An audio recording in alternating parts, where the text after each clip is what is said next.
Good morning. I'm Sunny Cooke. I'm president at MiraCosta College, and I also have with me all of our vice presidents and some of our AIS staff here this morning to help answer questions that arise through the question and answer function of Zoom. I do want to recall that we will be offering two sessions this morning, one at 9 a.m., which is this session, and another one at 9:30 this morning. Both of these sessions will be recorded and can be made available to all of our employees. So if you're not able to join in the 9 o'clock call, certainly you might try at 9:30, but we'll also make sure that everyone has access to the recorded information and also to the frequently asked questions. So good morning. I'd like to start with a reflection. A colleague of mine gave me this book by Maya Angelou, and it's for wisdom. And the quote that I'd like to share is that when we unite in purpose, we are greater than the sum of our parts. So I want to thank you all this morning for uniting in purpose, and in purpose to each other and to our students. I have to say I've never talked with so many people in this format, so we're certainly in new territory. I want to thank you all for spending some time together this morning as we start off a new way of working together during these dynamic and challenging times. As we look back at last week, it sure was an unusual spring break. You know, we all probably had an ideal sense of what that week would be like, and then just before the week began, we had lots of news that changed what spring break would look like.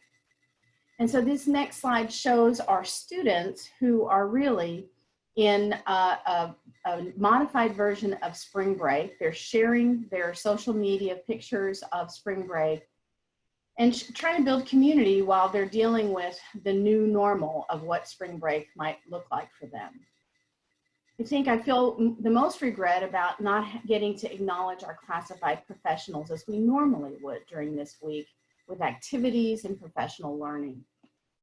And in fact, we've all been away from campus, except for those that worked remotely on emergency planning or critical processes that could not be done remotely. Through all of this, we've been operating under these guiding principles. First and foremost, the health and safety of our students and our employees, and a commitment to helping our students make progress through their educational and career goals. And finally, not harming our employees. I want us to be really clear about why we're doing what we're doing. We're trying to remain committed to our mission while we do our important part to curb the spread of this global pandemic caused by COVID-19. The primary goal here is to minimize contact between people through social distancing and to minimize the volume of people on campus in contact with each other. We're literally trying to flatten the curve. This protects vulnerable populations and also protects our first responders, our healthcare workers, and our healthcare systems that are so critical to saving lives. It's not too dramatic to say that our actions now and in the future will most likely result in saving lives within our community. The way that we work, the way that we learn, and the way that we interact will look very different for a period of time. I want to acknowledge the anxiety, the fear, and the frustration that comes with this kind of uncertainty. We all feel it in some way, and we're trying to deal with it in a variety of ways. We'll come back to that and talk about the importance of self-care towards the end of this session. But I've heard directly from our young college students the fear and uncertainty about their futures. And we all know people that have suddenly and negatively been impacted economically by this situation. The most vulnerable in our community are experiencing fear for their lives. So our thoughts go out to all of those who look into the future right now and see it as very dark and dismal. And through all of this, and despite our own concerns, as educators, we will need to make our way through this together. It will certainly not be perfect, but it will be the best we can do under these circumstances. We will need to create some structure and predictability during these very uncertain times, both for our students and for our employees. So I want to start by saying thank you all. Thank you for your patience, your support, your understanding, your questions and ideas, and your problem solving throughout all of this. I want to particularly thank the members of the college leadership team and the essential workers that worked remotely on site this past week. Special thanks go out to Faculty Director Jim Julius and also our joyful teacher, Sean Davis, as well as all of our instructional and student services deans and vice presidents and our AIS staff who've worked to really very hard over this past week to prepare for moving ahead in a new way. Jim and Sean have shared with me that they've been overwhelmed. They've been overwhelmed by the positive responses of help and collaboration from faculty colleagues who want to share their expertise and abilities during this time. The Academic Information Services team has also been a tremendous help to ensure staff and students have the technology to work remotely and to transition to new tools and new ways of using tools like this Zoom webinar.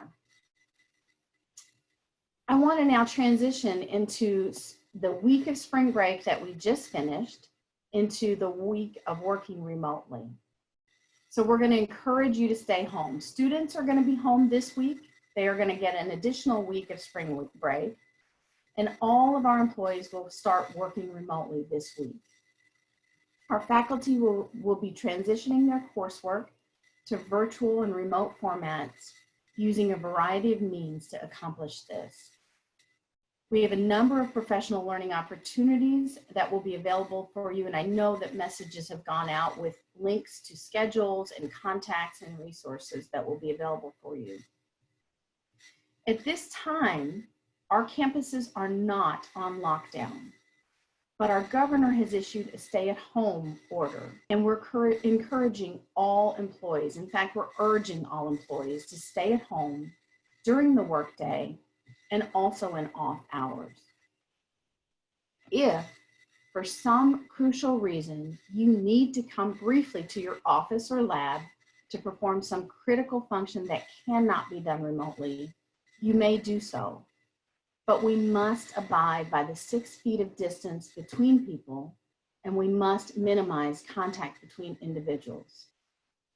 Facilities will be available for those that have access, keys, and fobs throughout the work week. But please do not come on campus if you feel ill. Stay home and take care of yourself, and seek medical help if you should need it.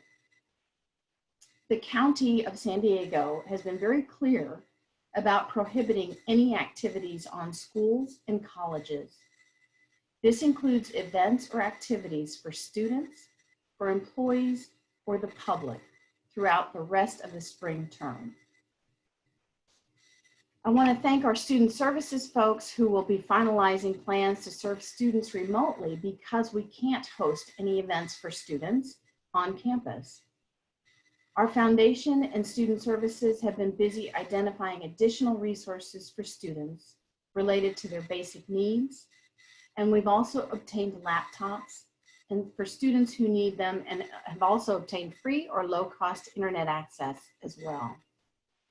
Please refer students in need to our care team for assistance, and we'll have links for you available on the FAQs. So our most current information is available on our website for employees and also for students. So please read through the FAQs there, and there are helpful links there to other information. So when we move from this coming week into the next week, March 30th week, we will continue working remotely as employees. Some employees may be asked to be on campus for critical work that cannot be completed from home, but please work with your supervisor on this.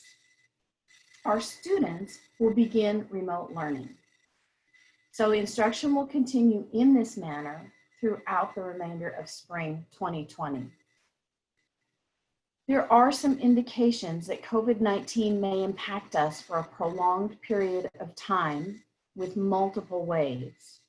And so we're being asked to plan in a longer time frame for this pandemic. It is unlikely that it will be just a few weeks. Again, I want to remind you that there will be more specific information that will come from each of the VPs, deans, and supervisors.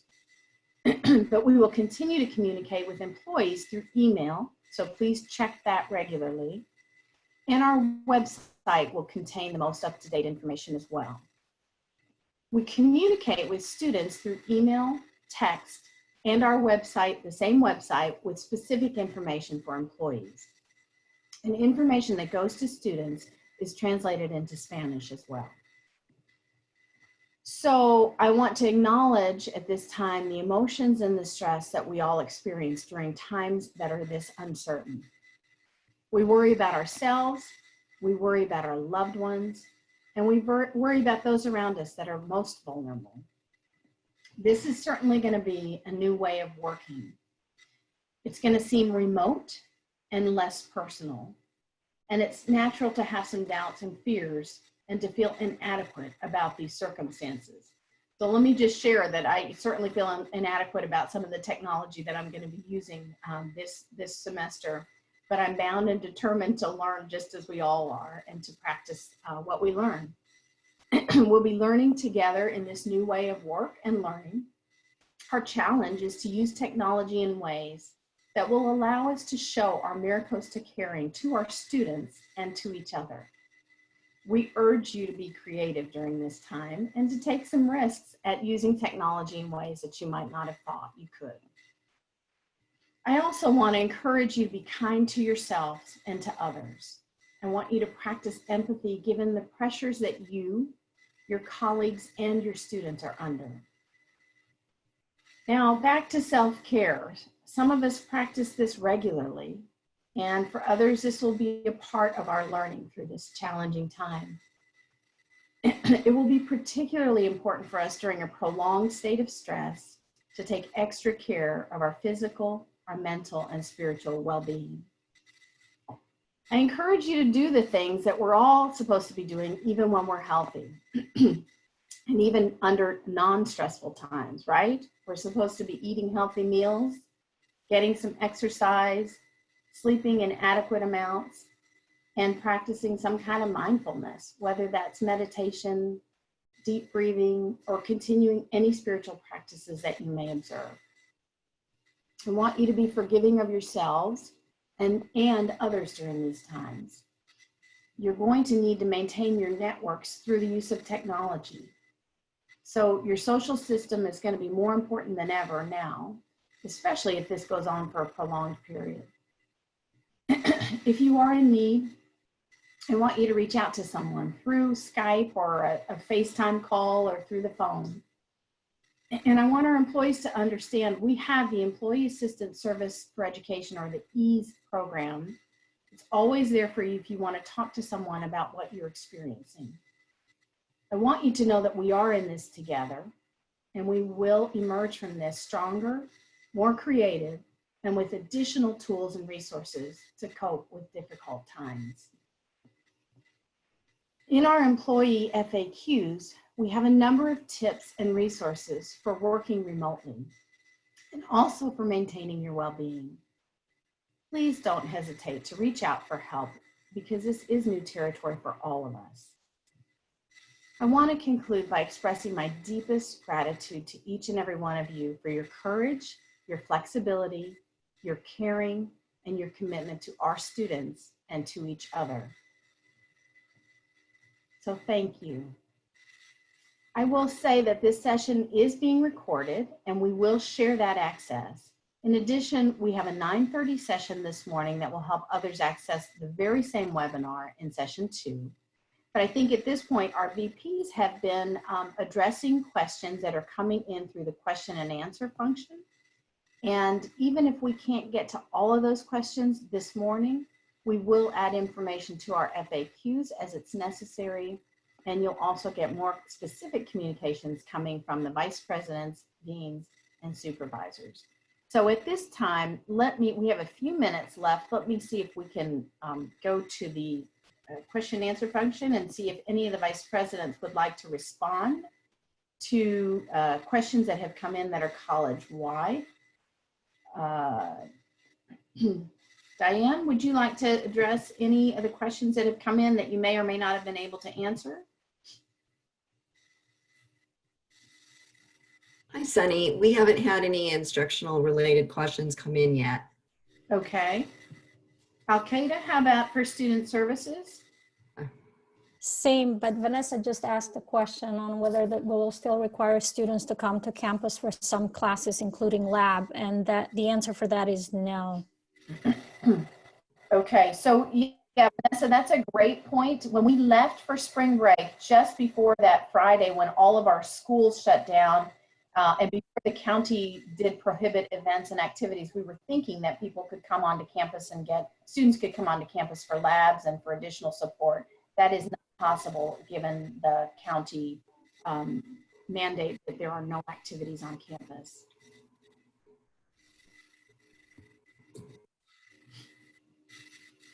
So are we on, Charlie, was there anything that you wanted to address from an HR perspective? Yeah, the frequently asked questions around employees, please look for that. We will also be updating with some new information around guidance from the CDC. So, so just be on the lookout for that. We will send a notice that we've updated the website with some current information. But right now, check there first, and shortly thereafter, we have some revisions that will be coming up shortly. Okay, and Tim, would you like, I know our VPs are answering questions as they are submitted in writing. Tim, would you like to add anything about facilities or fiscal or the building design teams? So right now, facilities is currently working, going through disinfecting areas. As Charlie has stated, we've got a number of responses or information on our frequently asked questions. We're continuing to build those. Faculty, if you get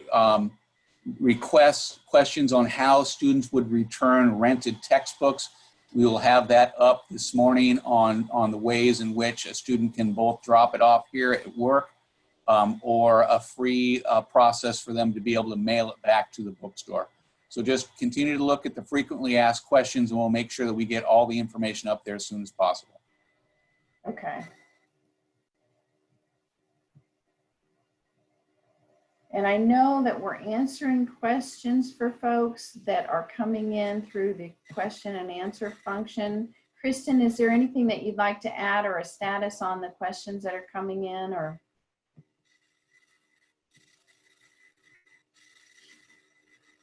Sorry, needed to unmute myself. So there's a couple questions that seem to be unanswered. Will we be able to claim flex credit for the trainings we do? So this is probably Diane and Charlie.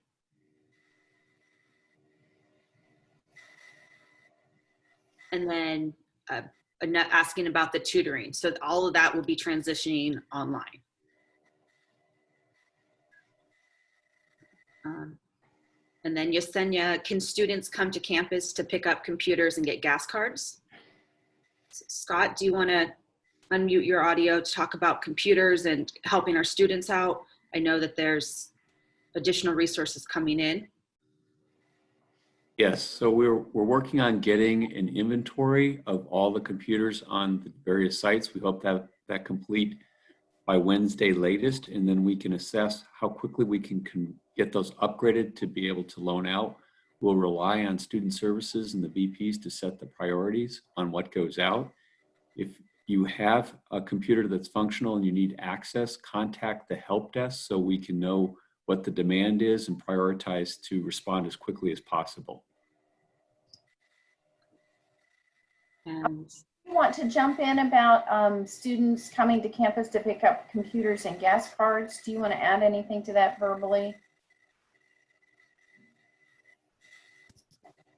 Currently, we are working with an organization to be able to get the laptops. So we have a promise for about 150. And so we're working through our care referral form. So our care team is working very hard with all the requests that have been coming in to prioritize for the students' need. The EOPS department has also contacted all the students to see what their needs are. And so as soon as we get the computers on hand, we'll be contacting the students through care.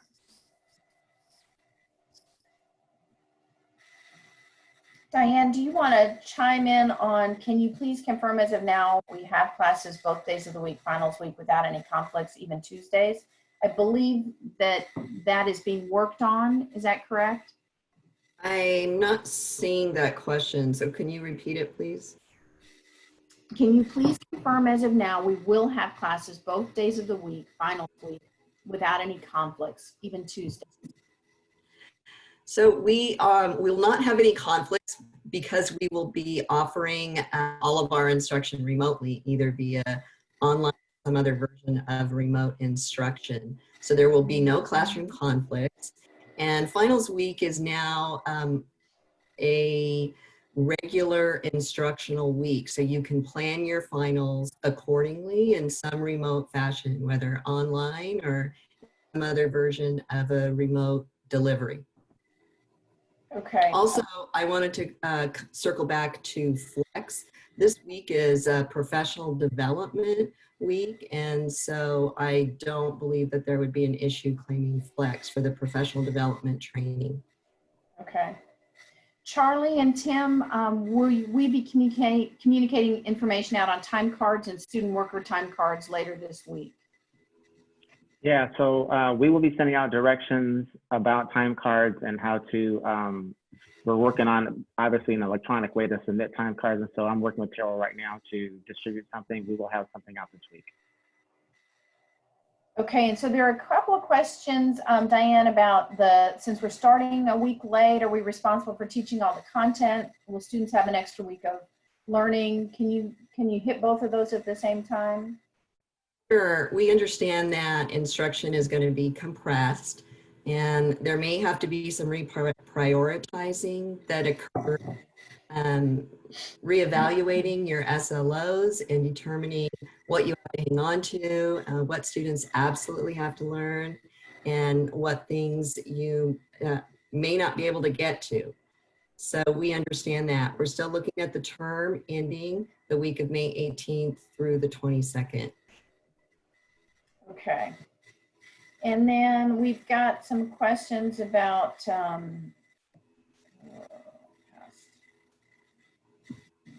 There's a lot of questions about access to computers. So when we send the recording of this out, we'll make sure to include the process for if students are in need of computers. It looks like there's a lot of questions as it relates to the student need as opposed to the employee need. So we'll make sure that that process and protocol is communicated. and a fair number of people that are asking about student assistants and teaching assistants and that kind of thing. So we will definitely have some guidance around that. Charlie, I don't know if you want to say a few words. I'm sorry, I was reading a question. What were you mentioning? Right, and I do want to say the VPs are furiously typing answers back to folks. So we'll give follow-up information about student assistants and student workers and that kind of thing. But we are planning to schedule them to work and to work remotely if at all possible. I know there are a couple of questions out that are at the federal level. Al-Qaeda, I don't know if you want to talk about specific student workers that are still, our system is advocating very strongly that we continue to be able to pay them. But there are some questions out. Al-Qaeda, I don't know if you want to comment briefly on that. Yeah, so there are some questions on both like a W and drop deadline for the students as well as getting paid. So on the work study, students can continue to get paid. The only clarification that we have not yet received is on the VA work study. So the Veteran Affairs is working on providing some more guidelines for that. Also, there was a question on whether the students will get a W. Chancellor's office just sent a guideline to us at the end of last week. So I believe it was on Friday, and they're still sending some clarification that students can get either an EW, which is an excused withdrawal, or no record, and they would get refunds. So give us this week to work out the details, because it says that students cannot go through a petition. So for the college to make it as easy as possible, but still they have to somehow show that is because of the reason of coronavirus. So we're trying to get clarification in terms of how do we get that information if we can't have the students fill out some sort of a form to tell us that reason, or how do we make it easier as possible for the students to withdraw.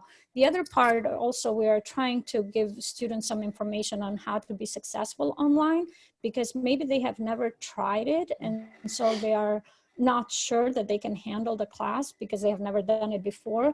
But if we can reassure them, because there's some time for them to drop the class, to try it for a couple of weeks. I know that faculty is going to be very understanding and flexible in supporting the students, but also the student support will be available for them so that maybe they will be successful in a different environment. So Tim, there's a couple of questions about mail, and Charlie a couple about paychecks. So Tim, do you want to talk about what we're planning for mail services? And then Charlie, the questions are around, can classified expect to be paid at the end of this month? And you know, will paychecks continue on? Sure. Mail continues to operate. It's one of those essential functions that we do. Mail will be delivered to CLC and San Alejo and TCI on Monday, Wednesday, and Friday. It will be operating on the Oceanside campus Monday through Friday, because that's our primary drop-off area. So mail will come. It will be delivered to the main areas. You'll need to schedule people to come in and look at that mail if you've got invoices or other things, but know that it'll be going out on a regular basis. Charlie, you want to talk about paychecks? Yes, yeah, payroll is working, and everything that we get in to pay people, everything will be paid on time as normal. And there's a question about students moving to pass, no pass. And so there were some questions that the system of California Community Colleges had to ask about transfer with our university partners. But I think, Al-Qaeda, do you want to jump in, or Diane? On where Yes, so they are trying to get a guideline and work with the CSU and UC, so there is no penalty for the students to go pass, no pass. And the Chancellor's office told us that we will get that guideline by this Wednesday. So hopefully we'll have a definite answer. We certainly can change the deadline for pass, no pass as a college, but we want to make sure that there is no penalty to the students. So bear with us. Hopefully by the end of Wednesday, we'll have a definite answer from the Chancellor's office. So I think, Kristen, are we running out of time at this point? The panelists will jump off of this call and we'll get onto the 9:30 call, but we do have your questions recorded. We've tried to answer many of them in writing. I know that we haven't gotten to them all. We have gotten to more than half of them by a long way, but we will have them all recorded, and we, in an Excel spreadsheet, we will make sure that we get answers back either to the whole group, or if it's a more specific question, we'll try to get it back to the individual that has asked the question. So again, I want to thank everybody for your time this morning and joining us on this webinar. I want to thank the panelists and all of the AIS team for helping support this. And again, you know, we will get through this. It will not be perfect. It will not be necessarily the way that we envisioned. But I want to thank you for your commitment to our students and your time this morning as well. Thank you very much. And we'll see you somewhere remotely this week or in the subsequent week when students are back. Thank you. Take care.